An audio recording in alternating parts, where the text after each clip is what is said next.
So mindfulness. So mindfulness became a popular term by this guy, John Kabat-Zinn, though it is debated if he is the first one to use this word.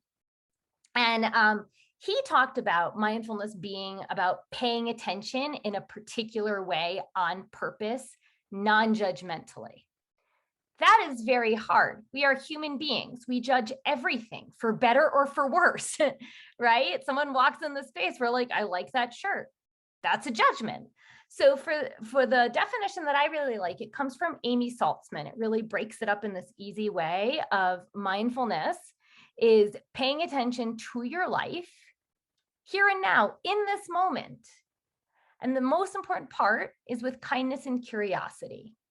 So instead of it being non-judgmental, which is really hard, it's instead having this lens of kindness and curiosity in the present moment.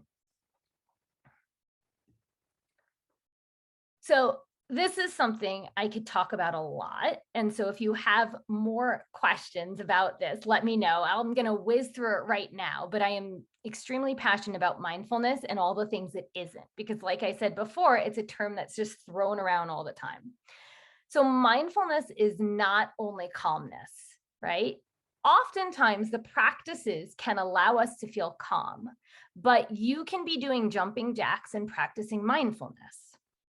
And just like that, it's also not being quiet. Like I said, you can practice mindfulness. You can be curious with your experience while you are running a marathon, right? While you are screaming in traffic, you can be curious about your experience. So the mindfulness piece is a way of being.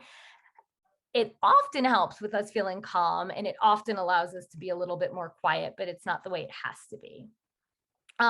Mindfulness is not an absence of thought. Okay, a lot of times we're actually paying attention to our thoughts with curiosity. It is not a silver bullet. I still have anxiety.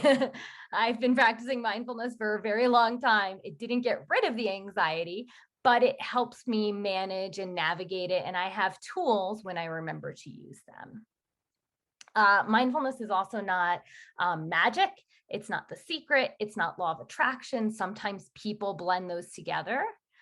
It's not spiritual bypassing. It's not being like, oh, I don't have to engage. I'm just an observer. It's not toxic positivity where it's pretending everything's okay when it's not. And the other piece is mindfulness is just not stillness or like a long seated practice, which I basically covered at the top, right? The mindfulness piece is a way of paying attention. Again, you could be doing a meditation practice where you're sitting for a long period of time. And in that, you are using this lens of mindfulness, being curious to your experience. So we can pretty much be mindful of everything. And I made a very long list of thoughts, of your emotions, of your body, of your breath, of all of your surroundings, of your reactions, other people's reactions, your interactions with people, even your ways of communicating. You can be mindful of all of these things. And again, it's just being curious about the experience. When you're curious, you might learn a little bit more about yourself and what you want to do.